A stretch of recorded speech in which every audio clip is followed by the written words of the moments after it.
I'm Ashley, 29, and a software engineer who recently bought my own house. I never expected to come home from a business trip to find my parents had moved a complete stranger into my guest room. As I stood frozen in my kitchen, my mother Diana smirked and said, "Time for a real man to take over around here." The stranger extended his hand and introduced himself as Ethan, my apparent future husband. Before I tell you how I handled this invasion of my life, let me know where you're watching from and subscribe to hear more stories about standing your ground when others try to control your life. To understand the magnitude of this violation, you need to know about my relationship with my parents. My mother Diana has always been controlling, with very traditional views about a woman's role in society. Throughout my childhood and into adulthood, she criticized my career ambitions and independent lifestyle. A woman's true fulfillment comes from being a wife and mother, she'd remind me constantly, as if my engineering degree and six-figure salary were consolation prizes rather than achievements. My father Howard was less openly critical but equally problematic in his passive enabling of my mother's behavior. Whenever Diana would launch into one of her lectures about how I was wasting my youth on computers instead of finding a husband, he would simply sit there, occasionally nodding in agreement. His silence was its own form of approval. Growing up in their household meant constant monitoring and intervention. When other teenagers were having sleepovers, I was being shuttled to etiquette classes and young ladies' socials designed to introduce me to suitable young men from good families. My mother once tore up an invitation to a science camp I had been selected for because it would distract me from developing proper feminine qualities. Despite their best efforts, I managed to forge my own path. I secured a scholarship to study computer science, which they reluctantly allowed only because it was at a university close to home. Even then, my mother insisted on weekly check-ins, which were thinly veiled inspections of my lifestyle and friend choices. After graduation, I took a job at a tech startup that my parents considered unstable and inappropriate for a young lady. But the company thrived, and so did my career. I moved up quickly, from junior developer to team lead within 3 years. Each promotion was met with my mother's concerned sighs about how I was intimidating potential husbands with my success. When I turned 27, I decided it was time to put down roots. After months of searching, I found the perfect 3-bedroom house in a quiet neighborhood. The day I closed on my home was one of the proudest moments of my life. I had achieved something significant entirely on my own terms. My parents attended the small housewarming party I threw, my mother commenting that it was such a big house for just one person, and how the master bedroom would make a lovely nursery someday. I gave them a key for emergencies only, which I now realize was my first mistake. Within weeks, they were dropping by unannounced. My mother would reorganize my kitchen cabinets while lamenting my bachelor-like lifestyle. My father would inspect the property, making unsolicited suggestions about maintenance and security. The pressure about settling down intensified after my 29th birthday 6 months ago. What should have been a celebration turned into an intervention of sorts. My mother actually cried at the restaurant, loudly proclaiming that she would never know the joy of grandchildren at this rate. My father handed me a brochure for a singles cruise that catered to professional Christians looking for marriage. Their matchmaking attempts became more aggressive. Every family dinner included a surprise guest, some son of their friends, or a nice young man from their church. None of these setups worked out, partly because the men could sense my lack of interest, but mostly because I was focused on a major project at work that could lead to another promotion. My last relationship had ended 3 months prior. Jason was a software architect I met at a conference.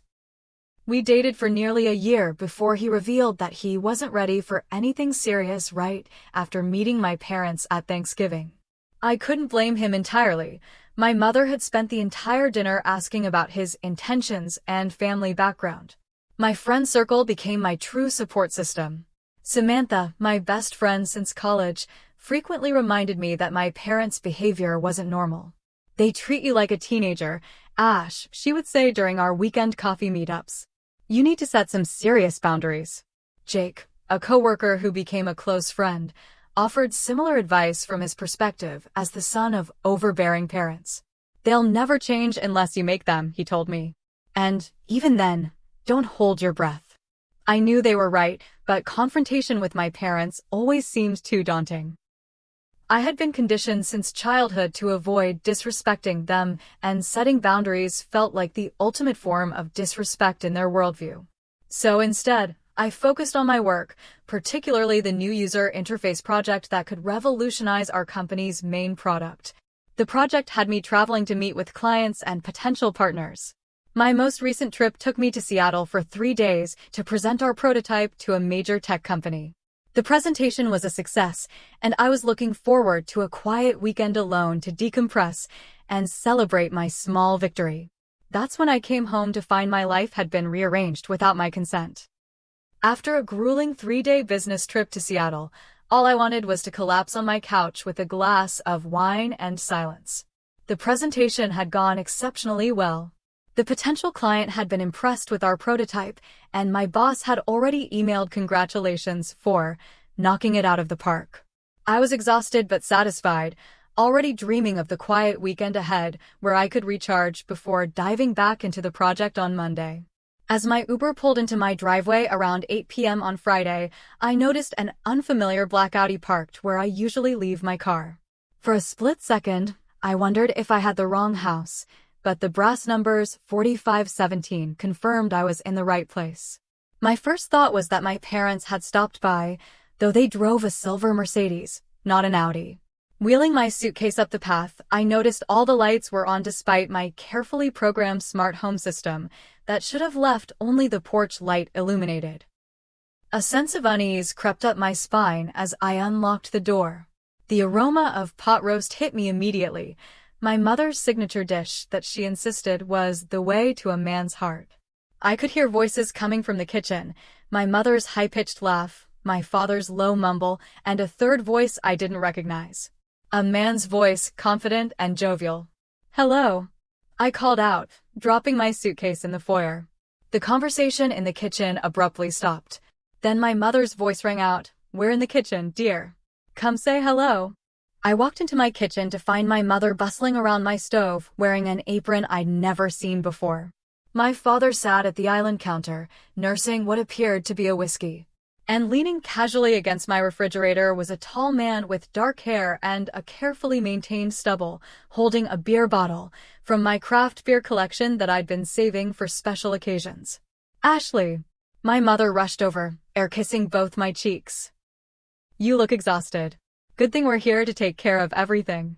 Before I could respond, she grabbed my arm and pulled me toward the stranger. "This is Ethan Prescott. You remember the Prescotts, don't you? From church? This is their son." The name vaguely registered. The Prescotts were a couple my parents had befriended at their church years ago. I might have met their son at some point during my teens, but this man standing in my kitchen was a complete stranger to me. Ethan stepped forward with a practiced smile, extending his hand. "Nice to see you again, Ashley. It's been, 10 years?" As I reluctantly shook his hand, my mother beamed like she'd just won a prize. Ethan needed a place to stay after his breakup, and we thought, well, you have all this extra space in this big house of yours. "I really appreciate it," Ethan added, his hand lingering on mine a moment too long. "Your parents said you wouldn't mind." I withdrew my hand and looked at my father, who suddenly seemed very interested in the ice cubes in his whiskey. "Dad?" He cleared his throat. "Your mother thought it would be good to have a man around the house. For security." My mother's smile turned smug as she looked between Ethan and me. "It's time for a real man to take over around here. This house needs a proper touch." The implication that my home, which I had purchased with my own money and decorated to my own taste, needed a man's touch sent a flash of anger through me. "Can I speak with you both? Privately?" I managed to keep my voice steady. "Oh, don't be rude, Ashley," my mother scolded. "Ethan's been looking forward to seeing you again. He's been helping around the house all day. Fix that leaky faucet in the guest bathroom that you've been neglecting." "I don't need anything fixed," I said through gritted teeth. And I certainly didn't agree to a roommate. My father finally looked up. "He's not just a roommate, Ashley. The Prescotts are a good family. Ethan has an MBA from Wharton. He's exactly the kind of man you should be settling down with. Ethan chuckled, seemingly enjoying my discomfort. Your parents have told me all about your successful career. Very impressive for a woman in tech. The condescension in his tone made my skin crawl. Dinner's ready, my mother announced before I could respond. Ethan, would you be a dear and open that bottle of red wine? It needs to breathe a bit. I watched in silent fury as this stranger moved confidently around my kitchen, opening drawers to find the corkscrew as if he'd lived here for years. Dinner was excruciating. My mother fawned over Ethan, laughing too loudly at his mediocre jokes and constantly steering the conversation toward his accomplishments. He had apparently just left a high-pressure position in finance to find something more meaningful. When I asked for specifics about his former job, he deflected with vague mentions of client confidentiality and high-stakes portfolios. My father, meanwhile, kept nodding approvingly at everything Ethan said, occasionally throwing in comments like, "That's exactly what I've been saying for years," or "Smart man, smart thinking." So, how long is this arrangement supposed to last? I finally asked as my mother served dessert, a pecan pie she knew I didn't particularly like. An uncomfortable silence fell over the table. My mother recovered first. "Well, that depends on how things develop, doesn't it?" She exchanged a meaningful look with my father. "What's that supposed to mean?" I pressed.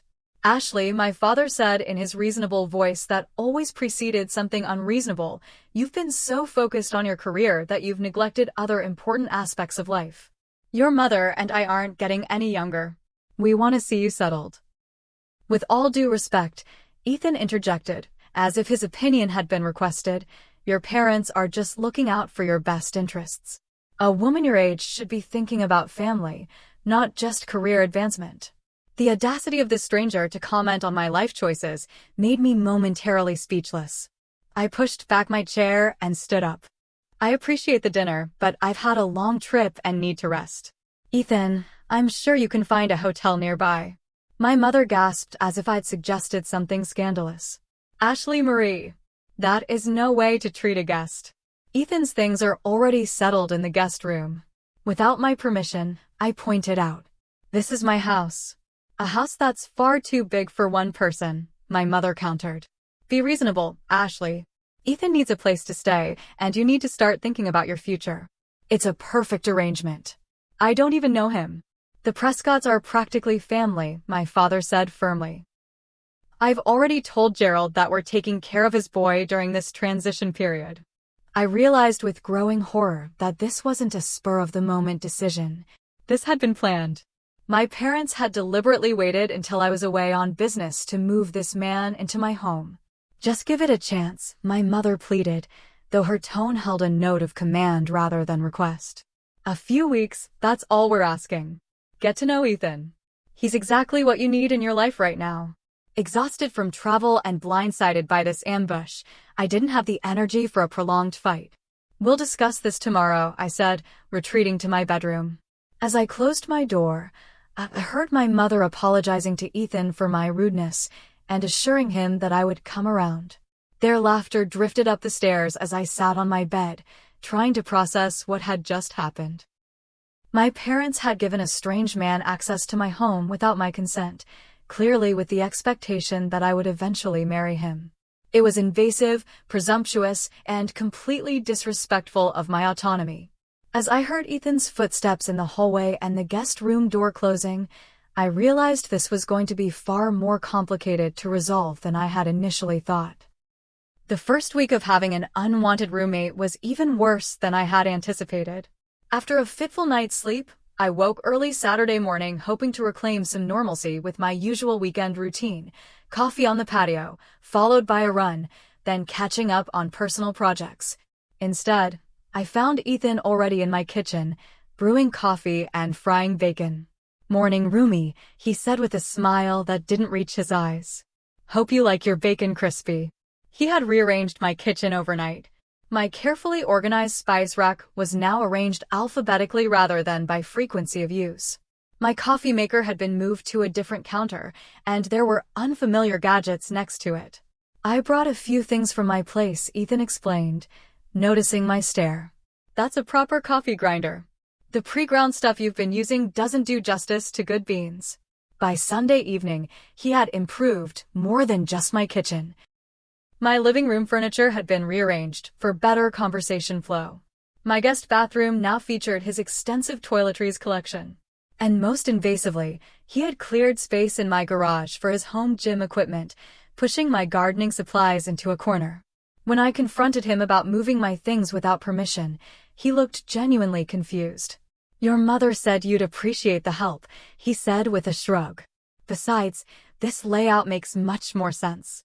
Every boundary I tried to establish was either ignored or dismissed. When I created a bathroom schedule, he simply used the facilities whenever he wanted. When I asked him not to touch my home office, I later found him sitting at my desk, claiming he needed to borrow my printer. The situation was made infinitely worse by my parents' constant presence. They dropped by daily, bringing additional items for Ethan and checking on our progress.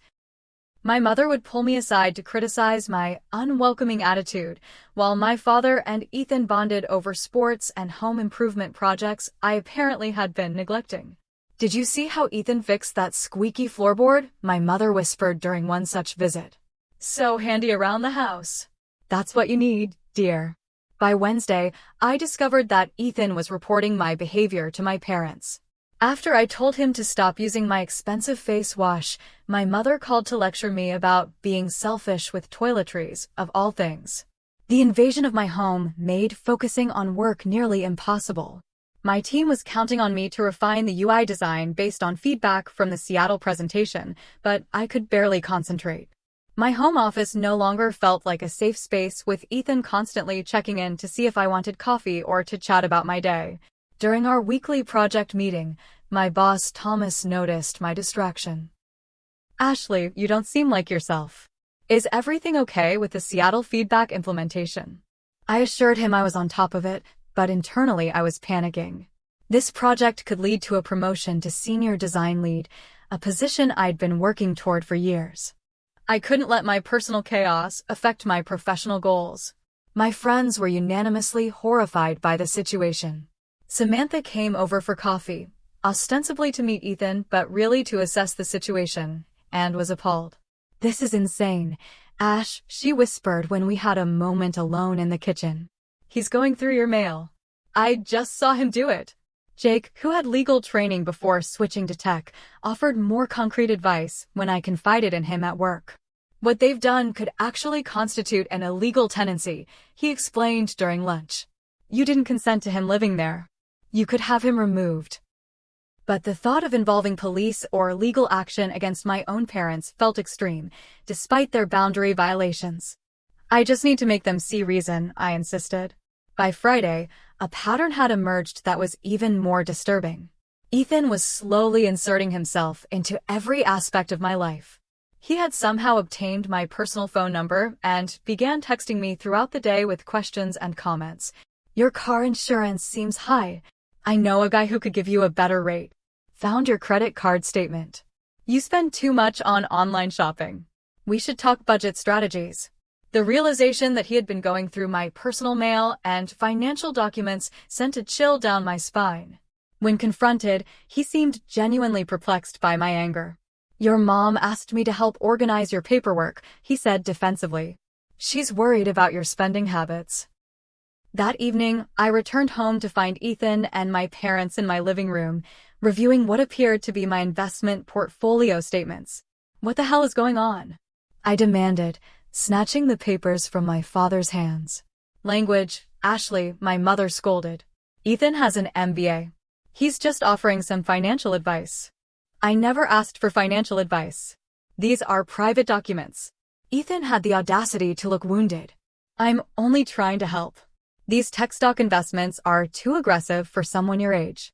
You should be thinking about stability, especially if you're planning to start a family soon." "I'm not planning to start a family soon," I snapped. "And my financial advisor is perfectly qualified." My mother clicked her tongue disapprovingly. "See how defensive she gets, Ethan? This is what I've been dealing with for years." So independent that she won't accept help, even when she clearly needs it. "The house looks great, by the way," My father chimed in, clearly trying to change the subject. Ethan's really brought some order to the place. See how much better the house looks with a man's touch, my mother added smugly. As the days passed, Ethan's presence became increasingly suffocating. He began commenting on my work hours, suggesting that I was overcommit to a job that probably doesn't appreciate me. Women in tech often burn out early, he said one evening as I worked late on project designs. Have you thought about something less demanding? Maybe part-time consulting after we settle down. The presumption that settling down with him was a foregone conclusion made my skin crawl. When I pointed out that I loved my career and had no intention of scaling back, my mother, who had again dropped by, jumped to his defense. Your attitude is exactly why you're still single, Ashley. Men don't want to compete with a woman's career. Ethan is such a catch, don't ruin this with your stubbornness. By the following weekend, I was at my breaking point. Ethan had taken over my guest room, my garage, parts of my kitchen, and was increasingly encroaching on my personal space.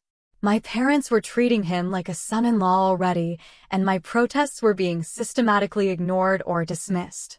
Something had to give, and I was increasingly determined that it wouldn't be me. I knew things had escalated beyond repair when I received a group text from my mother the following Tuesday. Dinner at Ashley's house this Saturday. Big announcement. Family only. Please come at 6. I hadn't authorized any dinner at my house, let alone a big announcement. When I called my mother to demand an explanation, she was evasive. It's just a small family gathering, dear. Ethan suggested it would be nice to have everyone over to see your lovely home. What big announcement are you referring to? I pressed. Oh, you'll see, she replied mysteriously. Just wear something nice, would you? That blue dress that brings out your eyes.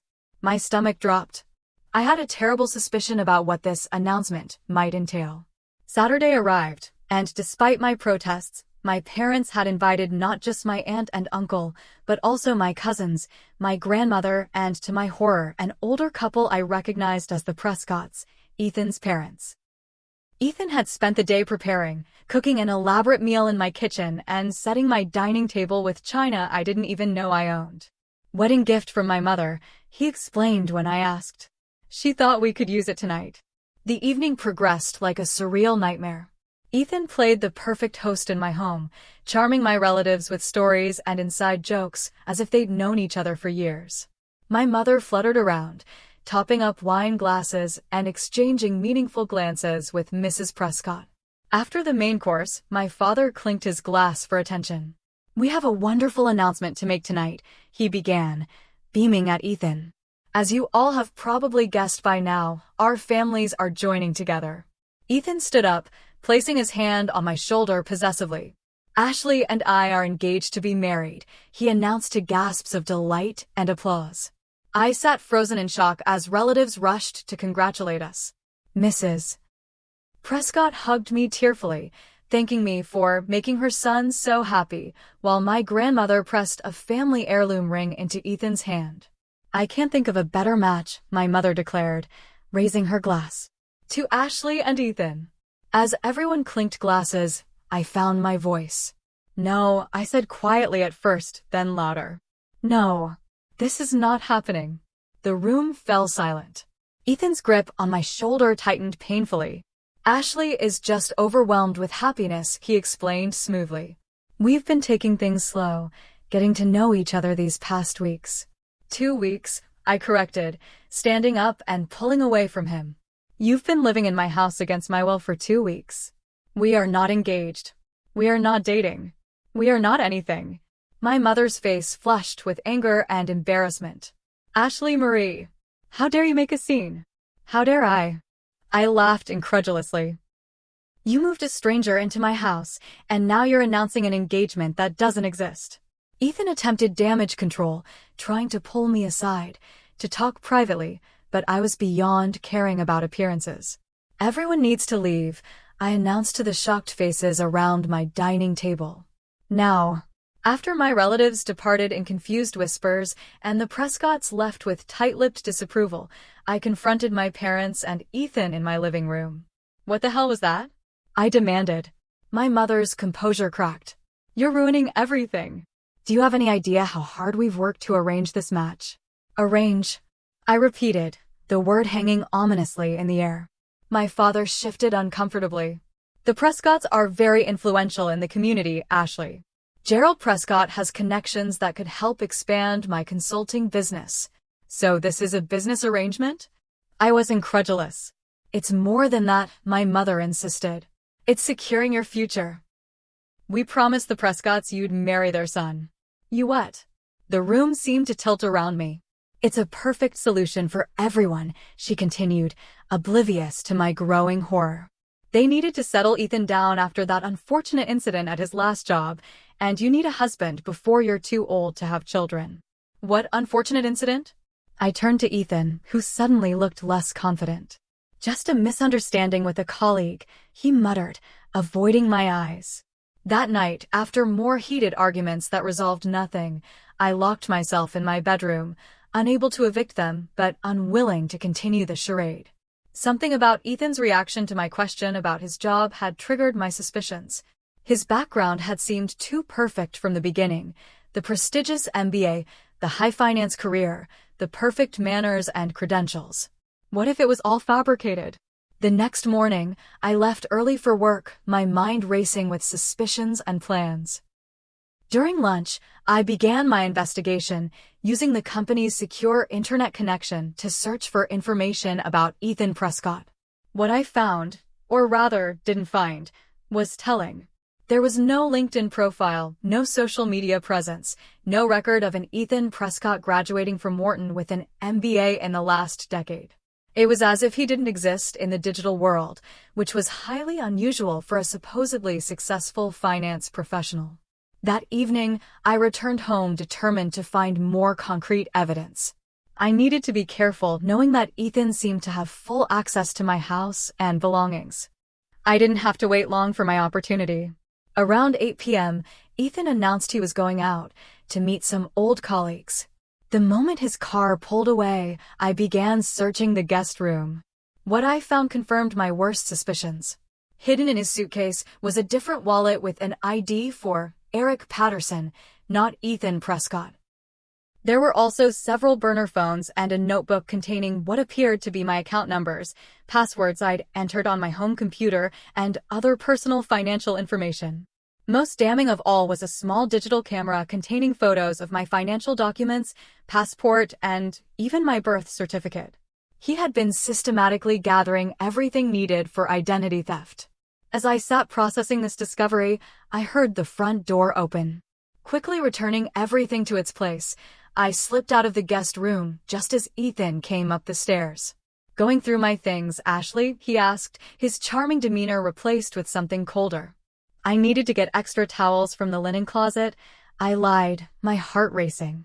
He stepped closer, invading my personal space. Your parents have given me access to everything in this house, including you. It would be better for everyone if you stopped fighting this arrangement. The threat was thinly veiled, and for the first time, I felt genuinely afraid in my own home.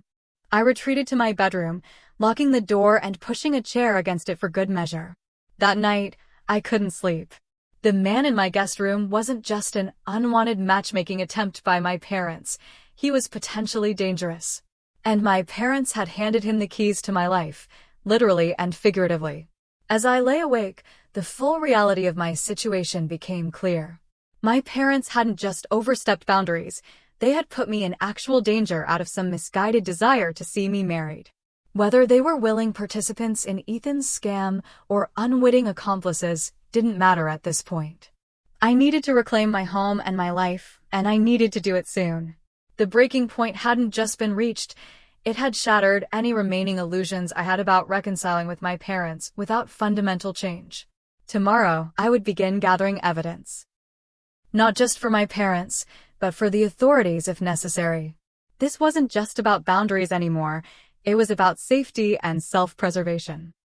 The next morning, I called in sick to work for the first time in 3 years. I couldn't focus on user interface designs while my life was being systematically infiltrated. I waited until Ethan left the house, telling me he had business meetings downtown before beginning my real investigation. First, I needed to document everything. I photographed the state of my house, noting all the changes and rearrangements Ethan had made. I took pictures of my mail that had clearly been opened and resealed. I documented the locations where I had found him going through my personal belongings. Next, I needed to follow him. I had to know exactly what business he was conducting, especially since I now suspected his entire identity was fraudulent. I ordered a rideshare service and instructed the driver to follow Ethan's black Audi at a safe distance. The car led us not to the financial district as I would have expected from his supposed background, but to a rundown coffee shop in a less reputable part of town.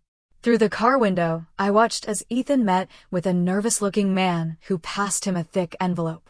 They spoke intensely for about 20 minutes before parting ways. Next, Ethan drove to an apartment complex that definitely didn't match the upscale lifestyle he portrayed. I watched him enter a ground-floor unit, emerging 30 minutes later with a small bag. Our final stop was a check-cashing establishment, where he spent about 15 minutes inside. As we followed him back toward my neighborhood, I heard him on a phone call through his car's Bluetooth, which had automatically connected to my phone during the first week of his stay. "The plan is working perfectly," he was saying. "The parents are completely on board. They practically handed me access to everything. The girl is stubborn, but they're wearing her down." My blood ran cold hearing myself referred to as the girl in what was clearly a con operation. Back at home, I used my work laptop rather than my personal computer to begin a deeper dive into Ethan Prescott's background. Using resources I had access to through my company's cybersecurity team, under the guise of vetting a potential vendor, I discovered that Ethan Prescott had died at age 3 over 30 years ago. Someone had clearly appropriated the identity. The photo on the fake ID I'd found, Eric Patterson, led me to several news articles when I ran a reverse image search. Eric Patterson had been arrested 2 years ago for investment fraud and identity theft in Chicago. He had served 11 months before being released on parole, which he appeared to be violating by crossing state lines. I dug deeper, finding a pattern of similar cons. He would identify wealthy families with single daughters, ingratiate himself with the parents, and eventually gain access to the daughters' finances through their trust in him. In at least 3 cases, he had convinced families he was engaged to their daughter, extracted wedding funds and investment capital, then disappeared. Most disturbing of all, I found a private Facebook group for survivors of Eric Patterson's scams with 15 members, all women who had similar stories of their parents enabling this man's access to their lives and finances. Armed with this information, I needed physical evidence from inside my own home. I purchased small cameras disguised as phone chargers and installed them in common areas. Within 2 days, I had footage of Ethan systematically going through my office when I was at work, photographing documents, testing passwords on my personal laptop, and making copies of my house keys. I also needed to understand my parents' involvement. Were they victims or willing participants? I invited my mother for lunch at a restaurant, neutral territory, and carefully probed about how they had met Ethan. "Oh, we've known the Prescotts for years through church," she said dismissively. "When was the last time you actually spoke with them before introducing me to Ethan?" I pressed. She hesitated. Well, it had been a while. But Ethan reconnected with us at the Easter service. Such a lovely surprise. And Dad's business connection with Gerald Prescott? How did that develop so quickly? My mother's discomfort was visible now. "Gerald has been very generous with his investment offer. Your father's business could really expand with this capital. So Gerald Prescott is investing in Dad's business, contingent on me marrying his son?" I clarified. "Don't make it sound so transactional, Ashley," she snapped. "We're helping 2 young people find happiness while the families also benefit. It's how proper matches have been made for generations." The conversation confirmed my suspicions. My parents weren't necessarily aware of Ethan's true identity, but they had entered into what amounted to a business arrangement with my future as the commodity being traded. Back at home, I found correspondence between my parents and Ethan in his guest room when he was out, emails discussing the arrangement and how best to manage Ashley's resistance. There were also documents showing that my father had already received a good faith payment of $25,000 from Gerald Prescott toward a business partnership that would be finalized upon the marriage. Most shocking was finding my mother's journal, which she had apparently left behind during one of her daily visits. In it, she detailed her plans to fix Ashley's life through this marriage, noting that once she's pregnant, she'll settle into a proper life and forget this career nonsense. The extent of the betrayal was breathtaking. My own parents had essentially sold me to a con man to fulfill their vision of what my life should be. The final piece fell into place when I convinced Jake to help me run a background check on the real Prescotts. They were indeed members of my parents' church years ago, but they had moved to Arizona over a decade earlier. Gerald Prescott had died 3 years ago. The man and woman who had come to my engagement dinner were imposters, likely accomplices in Eric's scheme. Armed with overwhelming evidence, I now had to decide how to confront the situation. Simply asking everyone to leave hadn't worked. They had dismissed my objections and continued as if my consent was unnecessary. This time, I needed leverage and witnesses. I contacted Samantha and Jake, sharing everything I had discovered and asking for their help with my plan. I also reached out to a college friend who had become a police detective, explaining the situation and asking for advice on how to proceed legally. "This guy is committing multiple crimes," my friend Lisa explained. "Identity theft, fraud, parole violation. We can definitely bring charges, but we need to be careful about how we approach this. If he realizes you're onto him, he might run or destroy evidence." With professional guidance and my friend's support, I began planning the confrontation that would reclaim my home and my life. It was time to turn the tables on Ethan, or rather, Eric, and make it clear to my parents that their control over my life was permanently revoked. After 2 weeks of gathering evidence and coordinating with friends and authorities, I was ready to execute my plan. I sent a carefully worded group text to my parents and Ethan. "I've been doing some thinking about our family's future. I'd like to have dinner tomorrow night at my house to discuss some important decisions I've made. 7 p.m. Please be punctual." My mother called immediately, ecstatic. "Oh, Ashley, I knew you'd come around. Your father and I are so pleased. Should I bring anything?" "Just yourselves," I replied, keeping my tone neutral. "And make sure Ethan is there too. This concerns all of us." The next day, I worked from home, setting the stage. I arranged the dining room with folders at each place setting, their contents hidden for now. I set up additional hidden cameras to supplement the ones that had been gathering evidence. I confirmed with Lisa that she would arrive looking like a casual dinner guest rather than a police detective, and that patrol officers would be nearby if needed. Samantha and Jake arrived first, helping with final preparations and providing moral support. "Are you sure you want to go through with this?" Samantha asked, concern evident in her voice. "You could just file a police report and let them handle everything."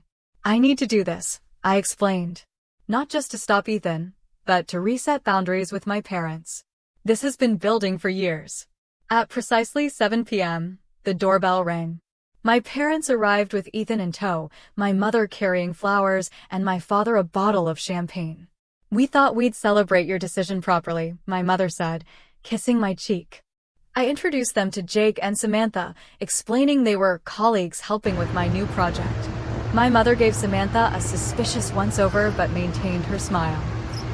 Lisa arrived moments later, introduced simply as my friend from college. During dinner, I maintained the charade, letting my parents and Ethan believe I was warming to their arrangement. My mother became increasingly animated, discussing potential wedding venues, while my father and Ethan talked about expanding Dad's business with Prescott Investment. As dessert was served, I stood up and addressed the table. "I promised an announcement about important decisions I've made," I began, watching Ethan's smug smile grow. "But first, I'd like us to review some interesting documents." I gestured for everyone to open the folders in front of them. My parents and Ethan found identical packets containing printouts of all my evidence, the fake ID photos, news articles about Eric Patterson's previous crimes, bank statements showing the $25,000 payment to my father. excerpts from my mother's journal, and photos of Ethan going through my personal documents. What is this? My father sputtered, flipping through the pages in confusion. My mother's face strained of color as she recognized her journal entries. These are private, she gasped. Ethan remained eerily calm, assessing the room and the exits like a cornered animal. Not as private as my financial information that Ethan was concealing, I replied evenly. Or should I call you one? Eric Patterson, convicted fraudster, currently violating parole by crossing state lines. His expression hardened. I don't know what you're talking about. This is clearly some kind of misunderstanding. Is it a misunderstanding that you've been photographing my personal documents? I asked, nodding to Jake, who pulled up the hidden camera footage on a tablet. Or that you've been meeting with known associates from your previous scams?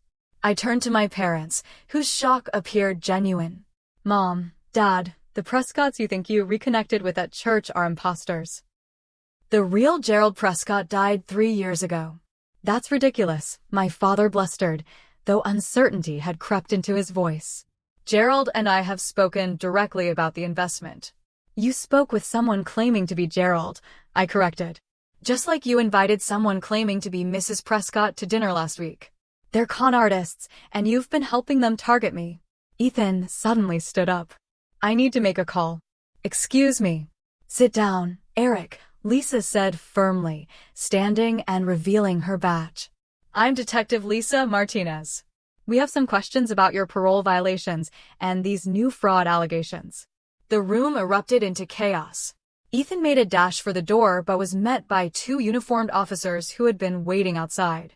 My mother burst into tears, alternating between begging me to stop this horrible misunderstanding and accusing me of always trying to ruin her plans. My father sat in stunned silence, staring at the evidence of the fraudulent investment scheme. As the officers led Ethan away, I addressed my parents calmly. I've arranged for a hotel room for you tonight. Tomorrow, we can discuss whether there's any way forward for our relationship. But it will be on my terms, with clear boundaries that you actually respect. You've always been so dramatic, Ashley, my mother said, dabbing at her eyes. We were only trying to help you find happiness. By selling me to a criminal in exchange for business funding? I asked incredulously. By moving a stranger into my home without my consent? By planning my entire future without even asking what I want. We're your parents, my father said weakly. We thought we knew what was best. You don't, I said simply. And after tonight, you never again get to make decisions about my life. Not where I live, not who I marry, not how I manage my career or my home. I walked to the front door and opened it. Your hotel reservation is under your name. The address is on the paper I put in Dad's folder. We'll talk tomorrow. You can't just throw us out, my mother protested. We're family. Yes, I can, I replied steadily. This is my house. My life. And from now on, you're only welcome in it if you respect my boundaries. After they finally left, my friends stayed to help me process the evening's events. Lisa assured me that Ethan/Eric would likely face significant jail time given the evidence and his parole violation. What about your parents? Samantha asked gently. Do you think they knew he was a fraud? I shook my head. I think they were so focused on getting me married off that they didn't bother to verify anything about him. They saw what they wanted to see. That night, after everyone had gone, I walked through my house alone for the first time in weeks. I changed the sheets in the guest room, rearranged the furniture back to how I liked it, and reclaimed my space room by room. As I locked the new deadbolts I had installed earlier that day, I felt a profound sense of peace. My home was mine again. And more importantly, my life was firmly back in my own hands. The immediate aftermath of the confrontation brought a surreal quiet to my house. After weeks of invasion and constant boundary violations, the stillness felt almost disorienting. I spent that first evening walking through each room, reconnecting with my space, removing traces of Ethan's presence and reclaiming what was mine. The emotional processing was far more complicated. I vacillated between righteous anger, profound sadness, and occasional flashes of guilt about confronting my parents so publicly. Logically, I knew they had brought this on themselves, but decades of conditioning to respect their authority didn't disappear overnight. My support system proved invaluable during those first fragile days. Samantha stayed over that weekend, helping me restore my home while providing a sympathetic ear. Jake checked in daily, offering legal advice and friendly encouragement. Even my boss Thomas was understanding when I explained, in carefully edited terms, that I had been dealing with a family emergency and identity theft attempt. "Take the time you need," he assured me. "The project can wait a few days. Your security and well-being come first." The legal aftermath unfolded quickly. Ethan, or rather, Eric Patterson, was charged with multiple counts of fraud, identity theft, and parole violation. His accomplices, the fake Prescotts, were identified and arrested as well. Lisa kept me updated on the case, assuring me that the evidence I had gathered would likely lead to a significant prison sentence. "He won't be scamming anyone else for a long time," she told me over coffee 3 weeks after the arrest. "They found evidence of at least 7 other similar schemes he was planning. You didn't just protect yourself, you saved other women from going through this." Practically speaking, I had to address numerous security concerns. I changed all my financial accounts and passwords, installed a comprehensive security system with cameras and motion sensors, and had my computer professionally checked for spyware. I had all the locks changed, including new deadbolts, and rescinded the emergency key I had given my parents.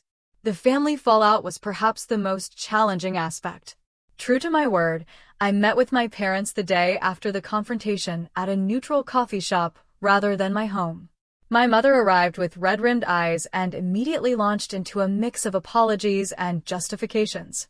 "We were deceived too, Ashley," she insisted. "How could we have known he was a criminal? You could have asked me before moving a stranger into my house," I pointed out calmly. "You could have respected my right to make my own decisions about who I live with and potentially marry." My father, subdued and embarrassed about losing the $25,000 investment, tried a different approach. "We only wanted what was best for you. Parents always do." "No," I corrected him. "You wanted what you thought was best for me, based on your outdated values and complete disregard for my choices. There's a big difference." I had prepared for this conversation with the help of Dr. Ellis, a therapist I had started seeing immediately after the confrontation. She had helped me identify clear, non-negotiable boundaries to establish with my parents. "I'm willing to work on our relationship," I told them, "but things have to change fundamentally. I need you to recognize and respect my autonomy. I need you to stop trying to control my life decisions. And I need time and space to heal from this betrayal." My mother's face crumpled at the word betrayal, but I continued firmly. "I'm not cutting you out of my life, but I am changing the terms of our relationship. For now, we'll communicate primarily by phone. Any visits will be arranged in advance with my explicit permission. And any further violation of my boundaries will result in a longer period of separation." They didn't take it well.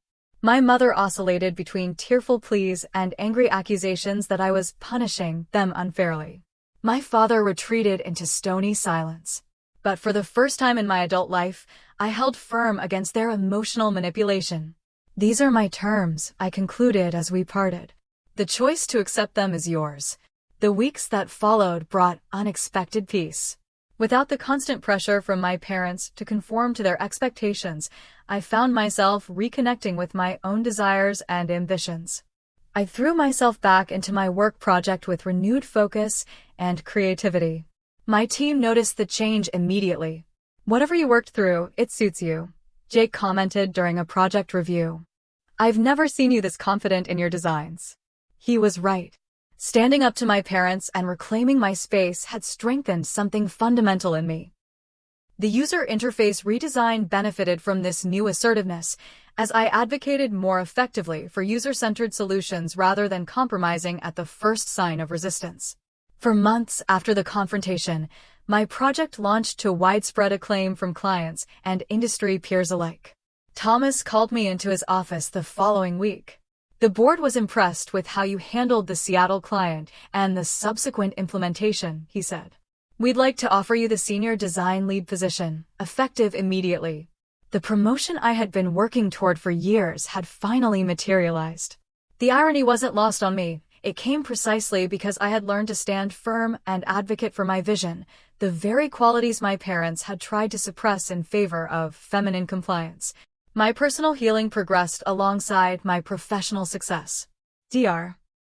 Ellis helped me work through the complex emotions surrounding my parents' betrayal, gradually replacing anger with understanding without excusing their behavior. We explored the generational and cultural factors that had shaped their controlling tendencies, while still acknowledging the harm they had caused. Understanding the why doesn't obligate you to accept the what, she reminded me often. 6 months after the confrontation, my mother reached out with a different tone. "I've been seeing someone too," she admitted, referring to therapy. "I didn't want to at first, but your father insisted. He said we might lose you forever if we didn't try to understand." It was the first sign that perhaps they were capable of change. We began having brief, supervised family therapy sessions. Progress was slow and sometimes painful, but gradually a new kind of relationship began to form, one based on mutual respect rather than authority and submission. My personal life flourished in unexpected ways too. Without the pressure to settle down with someone my parents approved of, I found myself open to authentic connections. I began dating Mark, a UX researcher I met at an industry conference. Unlike previous relationships conducted under my parents' watchful scrutiny, this one developed naturally, at a pace that felt right for both of us. "I like that you know exactly what you want," he told me after we had been dating for 3 months. "And that you don't apologize for it." 1 year after the night my parents moved a con man into my house, my life had transformed in ways I couldn't have imagined. My career was thriving, with the promotion bringing new challenges and opportunities. My home truly felt like my sanctuary, decorated and arranged exactly as I wanted it. My relationship with Mark was deepening, based on mutual respect and genuine compatibility rather than my parents' arbitrary criteria. Most significantly, my relationship with my parents had evolved. They weren't perfect. My mother still occasionally made comments about my biological clock, and my father sometimes lapsed into his old paternalistic tone. But they were trying, and for the first time, they were respecting the boundaries I had established. During a recent dinner at my house, their first visit in nearly a year, and one that occurred with advanced planning and explicit invitation, my mother actually asked before rearranging a vase of flowers. "Is it okay if I move this to the center?" she asked, her hand hovering uncertainly. It was a small thing, but it represented a monumental shift. She was acknowledging my authority in my own space. "Thank you for asking," I replied, smiling genuinely. "Yes, that's fine." The journey of reclaiming my independence and establishing healthy boundaries had been difficult and painful, but ultimately transformative. I had discovered strength I didn't know I possessed, and built a life that truly reflected my values and desires. As I look back on that terrible night when I came home to find a stranger in my kitchen and my mother smirking about a real man taking over, I realize it was the catalyst I needed to break free from patterns that had constrained me for decades. Sometimes the most devastating violations lead to the most necessary changes. Have you ever had to establish firm boundaries with people who refuse to respect your autonomy? How did you handle it, and what did you learn in the process? I'd love to hear your stories in the comments below. And if you found value in my journey, please like this video, subscribe to hear more stories about standing your ground, and share with someone who might need encouragement to reclaim their own power. Thank you for witnessing my story, and remember, your life is yours alone to define.